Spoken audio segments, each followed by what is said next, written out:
O sol de fim de tarde pintava o céu de dourado quando o carro velho subiu a estradinha de terra que levava ao alto do bairro Santo Antônio, em Paracatu, interior de Minas Gerais. O vento trazia o cheiro doce das jabuticabas maduras e o som distante dos sinos da igreja matriz. Dentro do carro, uma menina de 6 anos observava tudo em silêncio, o rosto colado no vidro empoeirado, os olhos castanhos refletindo o brilho quente do horizonte. Clara. Esse era o nome dela. Simples, como a própria luz que parecia carregá-la. Filha única de Helena e Marcos, o casal havia deixado Brasília depois de um período difícil, buscando recomeçar na antiga casa da avó paterna, uma construção de janelas azuis e paredes gastas pelo tempo. A casa estava vazia havia anos, esquecida, cercada por mato alto e flores que ainda insistiam em nascer, mesmo sem cuidado. Quando chegaram, o ar cheirava a madeira úmida e saudade. A porta rangeu como se reclamasse da visita. Helena passou o braço em volta da filha e sussurrou: "Vamos fazer desse lugar um lar de novo, meu amor." Clara não respondeu. Caminhou devagar pelo corredor, os pés pequenos levantando poeira do chão de cimento. Passou os dedos pelas paredes, tocando cada fresta, cada mancha de tinta descascada, como quem reconhece um rosto antigo. Parou diante do quarto dos fundos, olhou para dentro e murmurou algo quase inaudível. "Eu dormia aqui." Helena riu, sem entender. "Dormia aqui quando, filha?" "A gente acabou de chegar."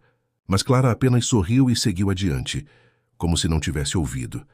Naquela noite, o vento assobiava pelas frestas das janelas. A luz fraca da lamparina fazia sombras dançarem no teto. Marcos ajeitava uma mala, enquanto Helena tentava limpar o pó acumulado no quarto. Clara, sentada no chão, observava o reflexo do fogo no vidro do lampião. "Papai", disse de repente, "por que o senhor pintou as janelas de azul de novo?" O homem se virou confuso. "Como assim, de novo? A casa já era assim." "Não era." Ela balançou a cabeça com convicção. "Antes eram verdes. Mas o azul ficou mais bonito." Marcos soltou um riso curto, tentando esconder o desconforto. "Deve ter ouvido isso da sua avó."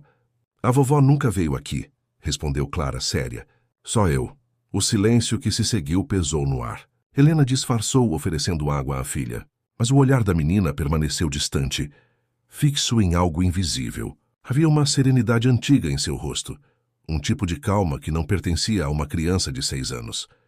Nos dias seguintes, a rotina parecia se ajeitar. Marcos consertava o telhado, Helena plantava temperos no quintal, e Clara passava as tardes explorando os cômodos, cantando baixinho canções que ninguém lhe ensinara. "Dorme, menino, que a noite vem."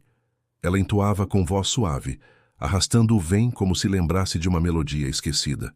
Helena perguntou de onde vinha aquela cantiga. Clara respondeu sem hesitar: "Eu aprendi quando morava aqui com o pai velho." A mãe sorriu, pensando que era invenção, mas sentiu um arrepio leve na nuca. "Pai velho?" Aquela expressão comum entre os antigos soava estranhamente fora de lugar na boca de uma menina. À noite, Clara demorava a dormir. Ouvia passos no corredor, dizia ela. Helena, preocupada, verificava o relógio, o quintal, as portas, tudo quieto. Mas, certa vez, ao acender o abajur, viu a filha sentada na cama, olhando fixamente para o espelho da cômoda. "Está tudo bem, minha filha?"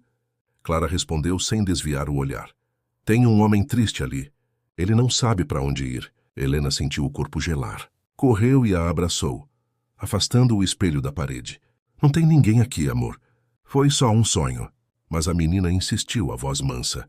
"Ele morava com a moça que fazia as cortinas, antes da chuva grande."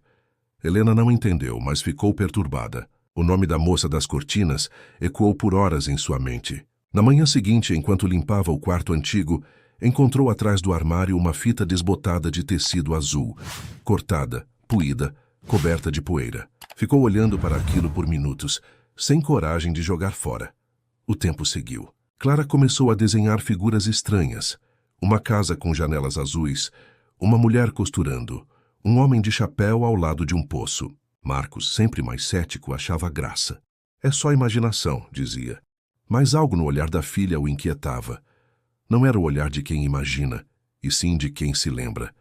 Numa tarde morna, Clara parou no quintal e olhou para o limoeiro velho. O vento balançava os galhos, espalhando o cheiro cítrico no ar. Aqui tinha um poço, disse ela. A gente jogava flores nele quando alguém morria. Helena, assustada, respondeu. Que poço, filha? Debaixo das raízes, disse a menina, apontando. Mas o senhor Joaquim mandou cobrir. Foi a primeira vez que aquele nome apareceu. Joaquim. Soou como um eco antigo dentro da casa. À noite, enquanto o casal conversava baixinho, Helena comentou. Você lembra do nome do avô que morava aqui antes? O pai do meu pai. Era Antônio. E antes dele? Acho que o dono original da casa chamava Joaquim. Por quê? Helena não respondeu. Olhou pela janela. A lua cheia iluminava o quintal, e por um instante ela teve a impressão de ver uma sombra movendo-se sob o limoeiro. O vento soprou, leve, mas frio. E pela primeira vez, os sinos da igreja soaram mais lentos, como se anunciassem algo que ainda estava por vir.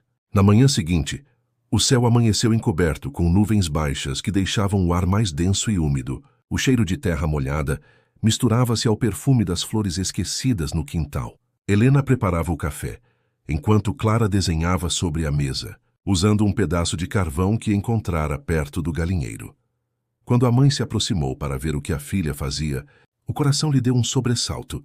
No papel amarelado, Clara havia desenhado um homem de barba, com um chapéu de palha e uma cicatriz no rosto. Atrás dele, o contorno de uma casa idêntica à deles, com janelas azuis e o mesmo limoeiro torto no canto. No rodapé, a menina escrevera com letras trêmulas, Joaquim. Onde você viu esse homem, Clara? Perguntou Helena, tentando manter a voz firme. A menina levantou os olhos devagar, como se a pergunta tivesse sido tola. Aqui. Ele me ajuda a lembrar das coisas. Helena deixou o pano cair da mão. Que coisas, meu amor? De quando eu era filha dele. O silêncio que se seguiu foi tão profundo que se ouviu o tic-tac distante do relógio da sala. Marcos, que entrava nesse instante, percebeu o clima e tentou disfarçar. Ei, campeã, esse Joaquim é seu amigo imaginário, é? Mas Clara não respondeu. Apenas olhou para ele e, com uma calma inquietante, disse, Não, papai. Ele é meu outro pai. Marcos soltou uma risada nervosa. Está vendo, Helena? É isso que dá deixar ela ver desenho demais. Não tem graça, Marcos, sussurrou a esposa. O pai ainda tentou brincar, mas algo na expressão da filha o desarmou. Clara falava com uma seriedade que não combinava com a idade. Não havia fantasia ali. Havia lembrança. Naquela tarde, a menina insistiu para ir ao quintal. O vento soprava mais frio, e o limoeiro balançava como se soubesse de algo. Clara ajoelhou-se perto das raízes e começou a cavar com as mãos. A terra úmida se infiltrando sob as unhas pequenas. O que você está fazendo, filha? Perguntou Helena, aproximando-se. Procurando o poço. A mãe tentou rir. Que poço, menina? O poço onde jogaram as flores da moça. Helena sentiu o estômago revirar. Que moça? Clara levantou o olhar. A que costurava as cortinas azuis. Aquelas palavras voltaram como uma lâmina fria. Helena se ajoelhou ao lado dela e olhou o solo revolvido. Por baixo da camada de terra, havia um pedaço de madeira antiga, úmida e escura. Um tampo. Marcos, ao ver a cena, pegou uma enxada e, meio irritado, começou a cavar também. Mas para provar a si mesmo que nada havia ali. Mas a cada golpe, a madeira revelava contornos de uma tampa circular antiga, reforçada com argolas de ferro. É só um velho reservatório, coisa de fazenda, disse ele suando. Mas Helena notou que suas mãos tremiam. Ao abrir uma das fendas, um cheiro forte de ferrugem e terra antiga escapou, como um sopro preso por décadas. Clara recuou um passo, olhou para dentro do buraco e disse baixinho. Ele está lá embaixo. Quem, minha filha? Sussurrou Helena. O pai velho. Mas ele não quer assustar vocês. O vento soprou de repente, fazendo as folhas secas girarem ao redor. Um estalo alto ecoou da tampa, e o ar pareceu ficar mais frio. Marcos fechou o buraco rapidamente, murmurando algo sobre umidade e perigo. Mas à noite nenhum deles conseguiu dormir. Dias depois começaram os sonhos. Clara acordava no meio da madrugada, suada, chorando baixinho. Dizia ter visto a chuva grande, uma tempestade que arrastava a casa e apagava as luzes. Contava que o pai velho gritava o nome de alguém. Rosa, Rosa! Antes que tudo ficasse escuro. Helena tentava confortá-la, mas cada relato vinha com detalhes que pareciam impossíveis. As cortinas ficaram presas no vento, dizia Clara, tremendo, e o poço encheu até a borda. A mãe começou a registrar as falas da filha num caderno com a esperança de mostrar ao médico da cidade. Mas Marcos insistia que era só fantasia ou influência das histórias antigas. Você alimenta isso, Helena, dizia, tentando esconder o medo que crescia em seu olhar. Certa manhã, Helena levou a filha à escola local, uma instituição pequena e antiga, com paredes cor de cal e pátio de terra batida. Logo ao chegar, Clara ficou imóvel, os olhos vidrados na fachada. Eu estudei aqui, murmurou. Como é que é?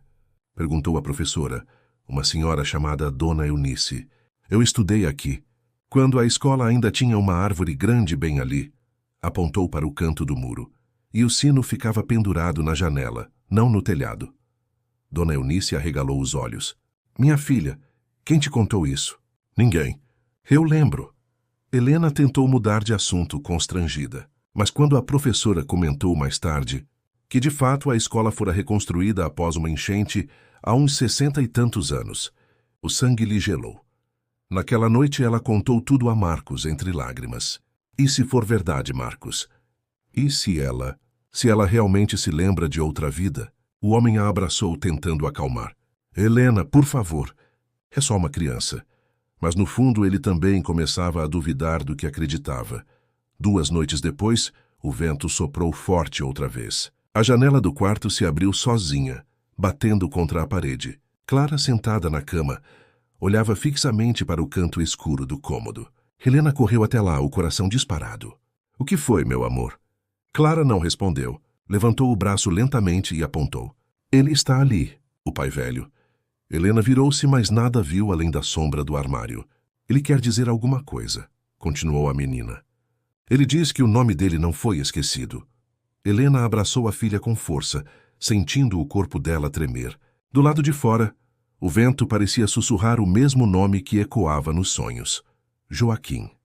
O relógio da sala parou de marcar as horas exatamente naquele instante.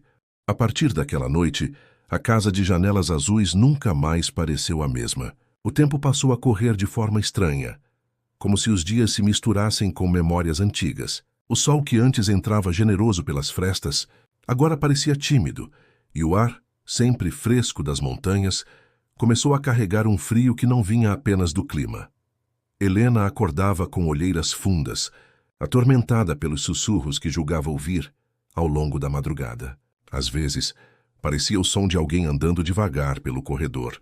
Outras, um leve bater de louças, como se alguém mexesse nas gavetas da cozinha. Mas sempre que levantava, encontrava tudo intacto. Clara, por outro lado, dormia em paz.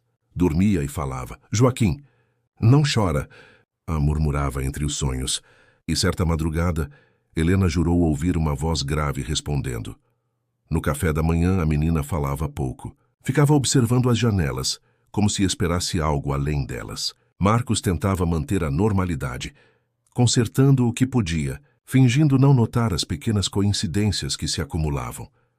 Uma flor azul, nascendo exatamente onde haviam cavado o buraco do poço, o velho espelho do quarto embaçando sozinho, mesmo sem ninguém respirando perto. Você anda nervosa, Helena, dizia ele servindo o café. Essas coisas só têm sentido se a gente deixar ter. Mas até ele já acordara uma vez com o som de passos vindos do sótão, lugar onde nenhum deles ainda havia subido. Certo dia, Marcos resolveu enfrentar o medo. Pegou uma lanterna, respirou fundo e subiu pela escada de madeira, que rangia como um aviso. O pó era espesso, o ar rarefeito. Encontrou caixas antigas, roupas emboloradas e um pequeno baú de ferro fechado com cadeado enferrujado. Deve ser da sua avó, comentou depois ao descer, tentando esconder o nervosismo, mas Helena notou que ele evitava encarar o objeto desde então. Naquela mesma tarde, Clara apareceu no quintal com uma fita azul amarrada ao cabelo, a mesma que Helena havia guardado na gaveta, longe do alcance da menina. Onde você achou isso, filha? Perguntou assustada. Ele me deu. Quem? O pai velho. Ele disse que a moça não quer mais chorar. Helena sentiu o corpo gelar. Naquele instante, o vento soprou forte e as janelas bateram ao mesmo tempo, num estalo seco. Clara apenas sorriu, como se ouvisse uma música distante. No domingo seguinte, Resolveram ir à missa na matriz, mais por tentativa de aliviar o coração do que por fé. Paracatu estava em festa, era o dia do padroeiro, e o sino repicava com alegria. Clara, entretanto, parecia incomodada. "O sino está diferente", disse ela, tampando os ouvidos. "Antes ele era mais grave, fazia tum, tum", e ecoava até o rio. "Antes quando, minha filha?" perguntou Helena, exausta. Clara olhou para o altar e respondeu simples. "Antes da enchente." Um senhor que estava atrás, ao ouvir, se virou curioso. "E que enchente, menina?" "A que levou a moça das cortinas", respondeu tranquila. O homem empalideceu. Após a missa, aproximou-se de Helena e disse em voz baixa: "Dona, essa menina falou de uma enchente antiga. Me lembro que, quando eu era pequeno, minha mãe contava, teve um desabamento, uma tragédia lá para os lados do Santo Antônio. O senhor lembra o nome de alguém?" perguntou Helena, tremendo. "Acho que tinha um tal de Joaquim. Desapareceu na chuva. Diziam que ele era dono de uma casa grande, de janelas coloridas." Helena agradeceu, mas o mundo lhe pareceu girar. Era como se o tempo voltasse a se sobrepor ao presente. Nos dias seguintes, o comportamento de Clara se tornou ainda mais inquietante. Começou a acordar antes do amanhecer, indo direto para o quintal. Ficava parada diante do limoeiro, murmurando frases baixas que a mãe não conseguia entender. Às vezes parecia orar, outras conversar. Uma manhã, Helena a encontrou com um pequeno ramo de flores silvestres na mão. "Para quem é isso, meu amor?" "Para ela. Para Rosa." "Rosa? A moça das cortinas." Helena se ajoelhou diante da filha, tentando buscar explicação nos olhos dela. "E quem era Rosa, Clara?" A menina hesitou, como se tentasse lembrar de algo muito antigo. "Era minha mãe." "Mas não essa." E apontou com doçura para o peito da mãe atual. A outra... Helena sentiu as lágrimas subirem, mas conteve. Abraçou a filha e a apertou com força. Clara apenas repousou a cabeça em seu ombro, como se soubesse que aquela dor não podia ser curada. O assunto começou a se espalhar pela vizinhança. A professora comentou com a diretora com o padre com o farmacêutico. Logo todos em Paracatu sabiam da menina que lembrava outra vida. Alguns achavam graça, outros temiam. As senhoras da rua começaram a benzer-se ao passar pela casa. Um rapaz da cidade chegou a bater à porta, pedindo para ver a menina que falava com os mortos. Marcos o expulsou furioso. "Vão transformar a gente em louco, Helena!" Gritava. "É isso que você quer? Eu só quero entender o que está acontecendo." Chorava ela, mas ninguém entendia. E o pior, quanto mais tentavam silenciar Clara, mais forte parecia o vínculo invisível entre ela e o passado. Certa noite a menina acordou gritando. A água está subindo!" Helena correu até o quarto. Viu o lençol molhado de suor e lágrimas. "É só um pesadelo, filha." "Não, mamãe. O pai velho me mostrou. A chuva vai voltar." Do lado de fora, o céu estava limpo, mas no horizonte, uma nuvem solitária despontava, lenta, sobre o vale. Marcos acendeu o lampião e ficou olhando a filha, assustado. "Helena, eu juro..." Ela falou dormindo de novo. Disse um nome. Disse... "Me perdoa, Rosa." Helena não respondeu. Ficou apenas olhando para o espelho antigo, que mais uma vez estava embaçado, embora ninguém houvesse respirado perto. Naquela superfície turva, por um instante, ela achou ver um vulto. Um homem de chapéu, o mesmo que Clara desenhara. E atrás dele, quase invisível, o reflexo de uma mulher costurando junto à janela, enquanto gotas de chuva batiam no vidro. O som dos sinos voltou a ecoar naquela noite, lento, distante, triste, como se anunciassem que algo estava prestes a despertar. As primeiras provas começaram discretas, pequenas coincidências que, aos olhos de quem queria acreditar, pareciam sinais, mas logo deixaram de ser sutis. Era uma terça-feira quando Helena, varrendo o quintal, encontrou um pedaço de porcelana enterrado sob o limoeiro. Tinha o desenho de uma flor azul, igual ao das louças antigas que pertenciam à avó de Marcos. Mas a avó jamais havia morado ali. Quando mostrou o achado à filha, Clara apenas sorriu. Era o prato que o pai velho usava no jantar. Ele deixava cair e sempre dizia que ia colar. O jeito como ela disse sempre fez o corpo de Helena estremecer.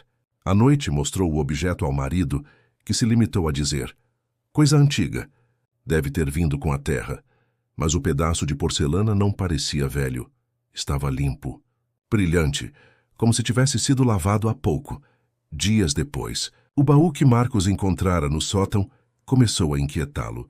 Não conseguia tirar da cabeça a imagem do cadeado enferrujado, a sensação de que algo dentro dele o observava. Numa madrugada sem sono, decidiu abri-lo. Pegou uma chave inglesa, forçou o ferro até que o trinco se partisse. Dentro, encontrou um maço de papéis amarelados, alguns trapos e uma fotografia em preto e branco. Um homem de chapéu, ao lado de uma mulher sorridente e de uma menina de cerca de 6 anos. As janelas da casa ao fundo eram azuis. Marcos sentiu o coração gelar. Aquela menina era igual a Clara, não parecidas, igual. No verso da foto, escrito com letra cursiva, lia-se Rosa, Joaquim e a pequena Clara, Paracatu, 1959. Ele deixou a foto cair. O ar pareceu sumir. Pegou os papéis, eram cartas, bilhetes de amor e uma anotação apressada. A chuva não para. Rosa teme o poço. Diz que ouviu vozes. Se algo acontecer, que Deus nos perdoe. Marcos desceu as escadas como se carregasse um fardo invisível. Helena acordou com o barulho. O que houve? Perguntou sonolenta. Ele mostrou a foto. Você precisa ver isso. Helena levou a mão à boca. Meu Deus, é ela. É impossível, murmurou ele. Isso não pode ser real, mas era. A prova estava ali, no papel que tremia entre os dedos. No dia seguinte, levaram o material até o padre local, o velho padre Dimas, homem de fé tranquila e voz branda. Ele observou a foto por longos segundos antes de falar. Eu me lembro dessa história, muito antiga. Houve uma enchente em 59. Um casal e uma criança desapareceram. A casa ficava... Ele franziu a testa. Exatamente onde vocês moram hoje. Helena segurou a mão da filha, sentindo-a gelada. O senhor conheceu Joaquim, não pessoalmente, mas ouvi minha mãe dizer que ele era um homem bom. Trabalhava com madeira. Diziam que a esposa, Rosa, costurava cortinas para as casas do bairro. A menina, sentada no banco ao lado, observava tudo em silêncio. Quando o padre se virou para ela, Clara perguntou com voz serena. Padre, o senhor sabe onde enterraram ele? O velho engoliu seco. Enterraram? Minha filha, ninguém foi encontrado. Clara abaixou os olhos. Então ele ainda está aqui. Naquela noite o vento soprou com força. As janelas bateram, e o sino da igreja pareceu ecoar mais perto. Helena tentava dormir, mas o som do trovão vinha de dentro da casa. Desceu as escadas, sentindo o coração disparar, e encontrou Clara parada diante do espelho antigo. O que você está fazendo, filha? Perguntou com a voz trêmula. Ele quer mostrar onde está, respondeu a menina. Mas tem medo que o senhor brigue. Aqui, senhor. O homem novo lhe apontou para o quarto onde Marcos dormia. Helena aproximou-se do espelho. Por um instante, o reflexo pareceu se distorcer. A luz da lamparina vacilou, e ali, por menos de um segundo, viu-se um rosto masculino atrás do dela. Um homem de barba rala e olhos tristes. Helena gritou. O espelho caiu e se partiu em pedaços. Marcos desceu correndo. Encontrou a esposa no chão tremendo, e a filha parada, imóvel, olhando os cacos. Ele foi embora, disse Clara calmamente, mas deixou um pedaço de si.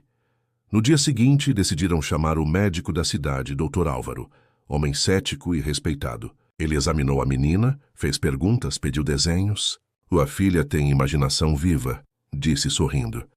Crianças assim costumam criar histórias para lidar com mudanças. Mas e as coincidências? Os nomes? Insistiu Helena.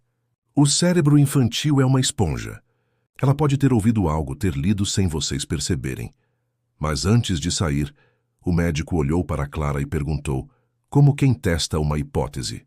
Você sabe o que é reencarnação, minha querida? A menina pensou um instante. É quando o tempo não obedece. O homem franziu o senho, sem saber o que responder.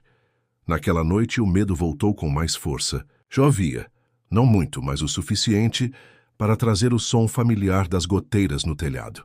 Helena não conseguiu evitar a comparação com as histórias de Clara. De madrugada, acordou com um som estranho, o tinir metálico do relógio parado. A luz piscava. Levantou-se. Foi até o corredor e parou diante da porta do quarto da filha. Clara estava sentada na cama com algo nas mãos. Era a fotografia, Onde você achou isso? Perguntou a mãe, apavorada. Ele me devolveu, respondeu a menina. Disse que agora posso lembrar tudo. Lembrar o quê, meu amor? Clara olhou para o espelho rachado e sussurrou. Do dia em que o poço se abriu. Helena recuou, sentindo um arrepio subir-lhe pela espinha.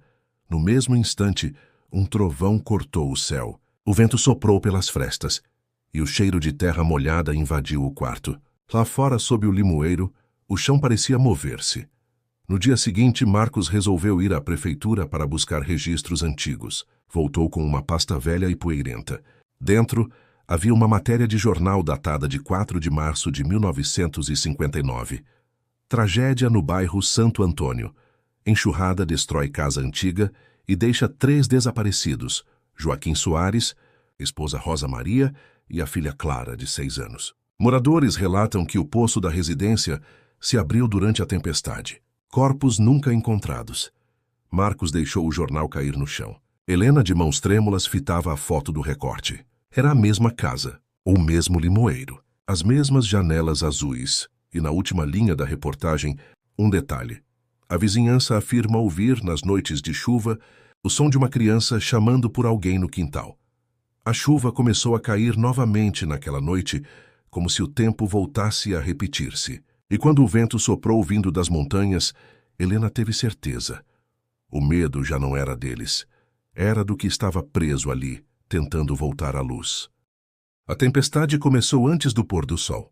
O céu escureceu de repente, e o cheiro de chuva tomou o ar como um aviso antigo. O vento desceu das montanhas assobiando entre as janelas azuis, fazendo as cortinas balançarem como fantasmas silenciosos. Dentro da casa, Helena tentava acalmar Clara, que observava o horizonte com uma serenidade inquietante.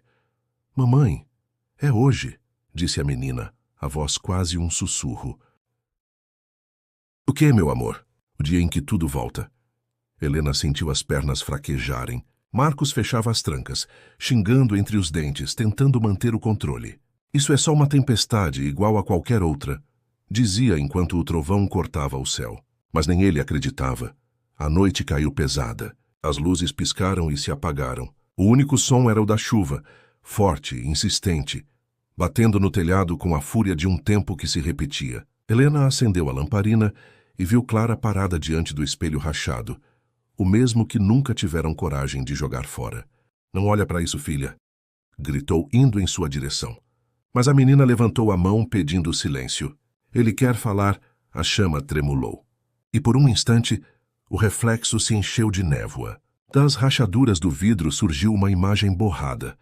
O contorno de um homem de chapéu, o rosto molhado, os olhos fundos, cansados. Helena recuou, o coração disparado. Marcos correu até o espelho e o cobriu com o lençol, mas a voz veio mesmo assim, abafada, rouca, atravessando o pano. — Rosa? Clara deu um passo à frente. — Ela não é a Rosa. — Sou eu, pai. A lamparina apagou. O quarto mergulhou em escuridão. Do lado de fora, o trovão caiu tão perto que fez o chão estremecer. Helena tateou no escuro procurando a filha. — Clara, onde você está? Mas a menina já havia saído do quarto. A porta da frente se abriu sozinha, empurrada por um vento gelado. Lá fora, o quintal estava coberto de lama, e o limoeiro balançava violentamente, como se prestes a se arrancar do chão. Helena correu até a varanda e viu Clara parada junto às raízes da árvore, os cabelos grudados ao rosto pela chuva. — Volta para dentro, pelo amor de Deus! Gritou, mas a menina não se mexeu. — Ele está aqui, mamãe. Ele quer mostrar o que fez.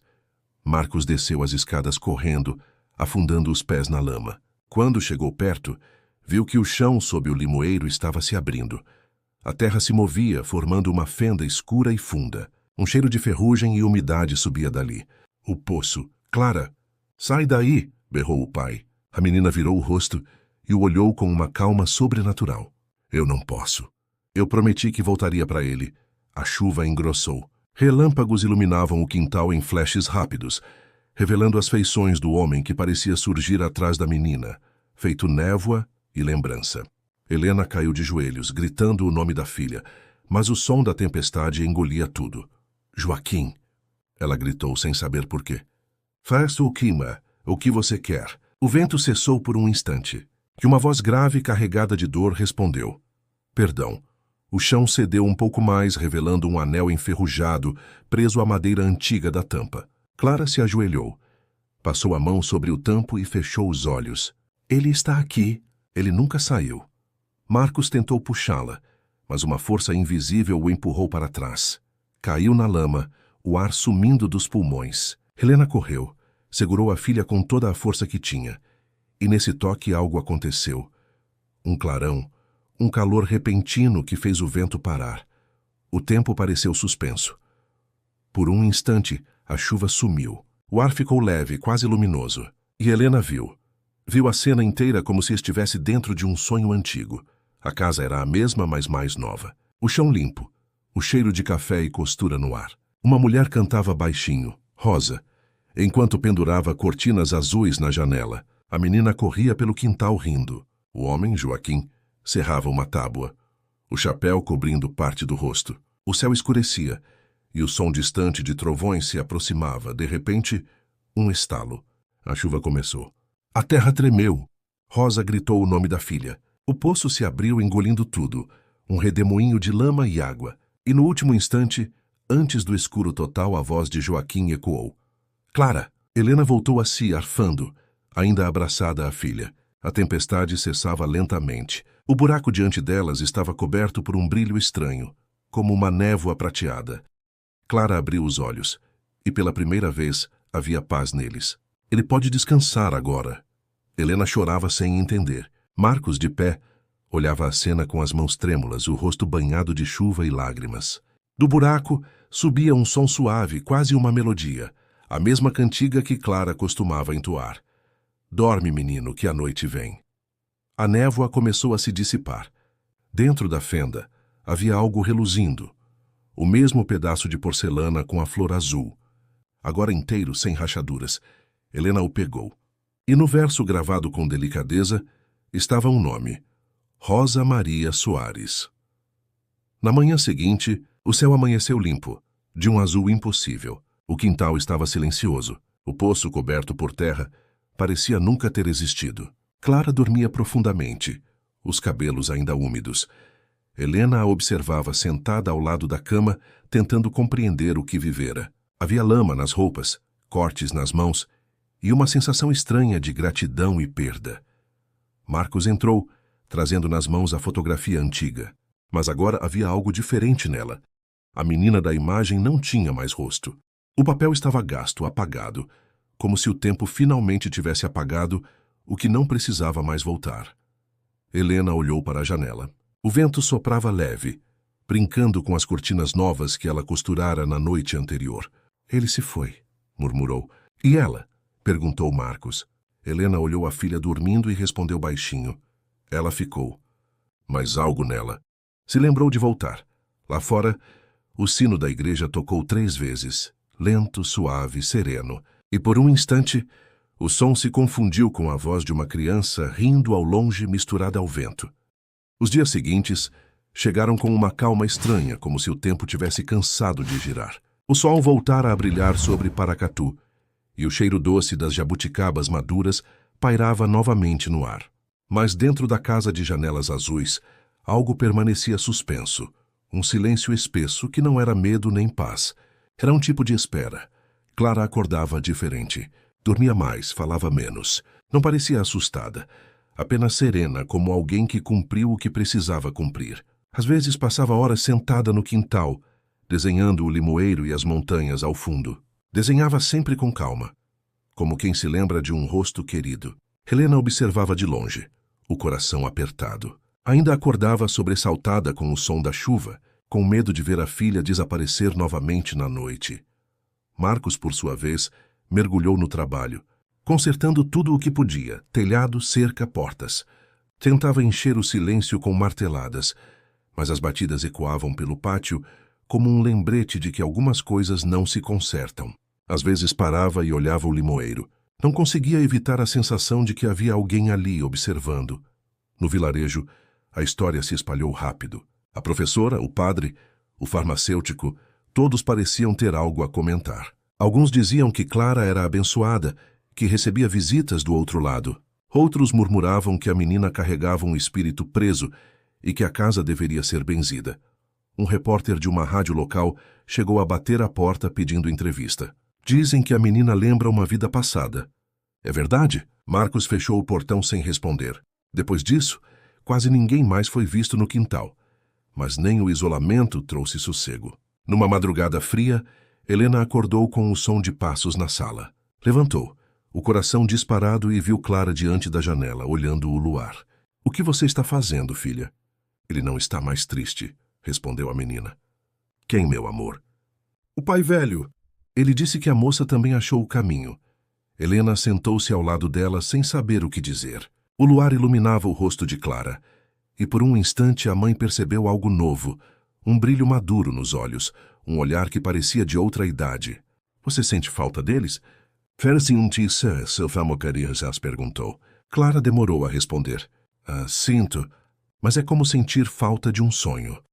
Aquela frase ficou ecoando na cabeça de Helena por dias. As semanas seguintes foram de silêncio e pequenos sinais. Certa manhã, o relógio da sala, aquele que havia parado na noite da tempestade, voltou a funcionar sem que ninguém o tocasse. Marcava 7 horas exatas. No mesmo instante, Clara saiu do quarto, ainda sonolenta, e disse: "Agora o tempo voltou a andar." No quintal, uma flor branca nasceu entre as raízes do limoeiro, onde antes havia apenas lama. Tinha um perfume delicado, e nenhum dos dois adultos se atreveu a arrancá-la. Helena a regava todos os dias, com a mesma ternura de quem cuida de um segredo. Certo dia, o padre Dimas voltou a visitá-los. Trouxe um terço e uma garrafa de água benta, insistindo em fazer uma oração na casa. "Não por medo", explicou, "mas por respeito. Lugares assim, onde o tempo se dobra, merecem ser abençoados." Durante a prece, Clara ficou em silêncio. Quando o padre terminou, ela se aproximou dele e, com voz suave, disse: "Ele agradece. Disse que o senhor tem as mãos quentes como a rosa." O padre empalideceu. "Como? Como você sabe disso, minha filha?" Ele contou. "Disse que era amigo do senhor quando era criança." O velho sacerdote baixou os olhos. "Meu pai se chamava Dimas também. E, sim, ele foi amigo de um homem chamado Joaquim há muito tempo." O silêncio voltou pesado. O padre fez o sinal da cruz, deixou a garrafa sobre a mesa e se despediu em voz baixa. À noite, Helena folheou o velho caderno onde anotara as falas da filha. Cada página era uma mistura de medo e fascínio. Frases desconexas, desenhos de cortinas, gotas, janelas. No final havia um espaço em branco. Clara, ao vê-la escrevendo, aproximou-se. "Posso terminar?" Seu Famocarias perguntou. Helena entregou o lápis. A menina desenhou o contorno de uma borboleta e abaixo escreveu: "O que morre de novo aprende a viver." Helena chorou em silêncio. Com o passar das semanas, Clara voltou a brincar, a rir. Falava das coisas simples, da escola, dos colegas, dos pássaros que faziam ninho no telhado. Mas havia nela uma doçura mais calma, uma paciência que não combinava com a idade. Certa tarde, enquanto desenhavam juntas, Helena perguntou: "Você lembra de tudo o que aconteceu?" Clara pensou por um momento. "Não tudo. Só o que era importante." "E o que era importante, meu amor?" "O amor que ficou." Helena sorriu entre lágrimas. Naquele instante, o vento soprou pelas janelas e fez as cortinas novas se moverem lentamente, como se alguém as tocasse. Clara olhou e sorriu também. Ela gostou do azul, disse. O tempo seguiu seu curso como se a casa respirasse de novo. Mas às vezes, o passado ainda dava sinais de que observava. Uma noite, Marcos ouviu o som de uma cadeira se arrastando na cozinha. Foi até lá e encontrou a lamparina acesa sobre a mesa, e ao lado dela, o prato de porcelana com a flor azul. Dentro, havia um único limão recém-colhido. Ele ficou parado, sem saber se ria ou chorava. Apagou a lamparina, olhou para o quintal e murmurou: "Boa noite." Joaquim, lá fora, o vento respondeu suave. Como um suspiro, a vida voltou a ser simples, com o barulho do rádio na cozinha, o canto do galo ao amanhecer, o cheiro do café e o riso de uma criança que parecia, enfim, livre de qualquer lembrança pesada. Mas o mistério nunca desapareceu. Helena sentia isso, às vezes, ao entardecer, quando o sol banhava as montanhas, e o som dos sinos voltava a ecoar. Era como se o tempo, grato por ter sido ouvido, ficasse ali por um instante imóvel, antes de seguir em frente. E no centro de tudo, Clara permanecia calma, como se soubesse que o invisível também tem seu descanso. O tempo passou, e o verão mineiro chegou de mansinho, trazendo as tardes longas e o cheiro doce de fruta madura. A vida parecia ter encontrado seu ritmo novamente na casa de janelas azuis. As paredes, antes úmidas e frias, voltaram a respirar, cobertas agora pelo riso de Clara e pelo perfume das jabuticabas que caíam do pé no quintal. Mas para Helena e Marcos, nada era igual. Havia neles um tipo de quietude nova, o olhar de quem viu o impossível e aprendeu a conviver com ele. Às vezes trocavam um breve silêncio, um toque na mão, um olhar rápido como se dissessem sem palavras: "Nós sabemos." Clara crescia em paz. Voltou a estudar, a correr, a brincar com as outras crianças. Tinha um brilho sereno, diferente das demais, e um jeito de escutar o mundo como se houvesse sons que só ela podia ouvir. Gostava de ficar sentada na varanda ao entardecer, observando o céu mudar de cor, os sinos da igreja soarem ao longe e o vento balançar as cortinas azuis. "Está ouvindo, mamãe?" dizia às vezes. "Ele canta junto com o vento." Helena sorria. "Quem canta, filha?" "O pai velho. Ele canta para Rosa." A mãe não se assustava mais, apenas deixava que a voz suave da menina preenchesse o ar enquanto o sol se escondia atrás das montanhas. Com o tempo, as lembranças do passado foram se dissolvendo, como tinta na chuva. Clara falava cada vez menos sobre o pai velho e a moça das cortinas. Parecia compreender, sem precisar dizer, que tudo aquilo já pertencia a outro tempo. Um tempo que, de algum modo, ela ajudara a fechar. Mas certos sinais insistiam em ficar. O relógio da sala, por exemplo, nunca mais parou. Funcionava com precisão, marcando as horas como se tivesse ganhado uma nova vida. A flor branca sob o limoeiro florescia todo mês, sempre no mesmo dia em que a tempestade acontecera. E o espelho rachado, que Helena guardara num canto do sótão, uma noite refletiu algo impossível. Duas silhuetas lado a lado, de mãos dadas caminhando para longe. Uma tarde, durante um passeio pela cidade, Helena e Clara passaram diante da igreja. O padre Dimas, agora mais curvado, sorriu e as chamou para dentro. "Tenho algo para mostrar a vocês", disse ele, levando-as até o fundo onde uma pequena vitrine guardava fotografias antigas de Paracatu. Entre elas, uma imagem amarelada mostrava uma festa de rua, datada de 1958. No centro da foto, um homem de chapéu, uma mulher sorrindo e uma menina de trança, segurando uma fita azul. Clara ficou parada diante da imagem. A gente, murmurou. "Eu lembro desse dia. A moça tinha feito doce de limão." Helena a olhou, o coração apertado. O padre pousou a mão no ombro da menina. "Às vezes Deus deixa que as lembranças atravessem o tempo para curar o que ficou." Clara sorriu. "Ele me disse a mesma coisa." Do lado de fora, os sinos tocaram. 3 badaladas lentas, profundas. Naquela noite, o céu estava limpo, e o vento das montanhas trazia o cheiro fresco da terra e das flores do quintal. Clara pediu para dormir na varanda. Helena cobriu-a com um lençol leve e ficou ao lado dela, observando as estrelas. "Mamãe!" A menina sussurrou. "Sabe quando o tempo fica quieto?" "Como assim, amor?" "Quando tudo para, mas o coração continua batendo." Helena sorriu. "Ele um pomaja. Sei, sim." "Então?" "É assim que eu sinto quando lembro dele." A mãe passou a mão em seus cabelos e ficou olhando o céu. As estrelas pareciam mais próximas. O ar tinha um silêncio que não era vazio. Era presença. De madrugada, Helena acordou com o som de passos leves. Pensou ser Marcos, mas ele dormia ao lado. Levantou devagar e foi até a varanda. Clara não estava lá. Assustada, chamou seu nome em voz baixa. Clara!" O vento soprou, fazendo as cortinas se abrirem. Lá fora, no quintal, sob o limoeiro, a menina estava de pé, olhando para o horizonte. O luar banhava o rosto dela, e um brilho prateado parecia envolvê-la. "Filha, o que faz aí?" "Eu estava me despedindo." "De quem?" Clara sorriu. "De mim mesma." Helena se aproximou, abraçou a filha com força. O vento passou por elas, suave, e no ar se espalhou o perfume leve das flores brancas.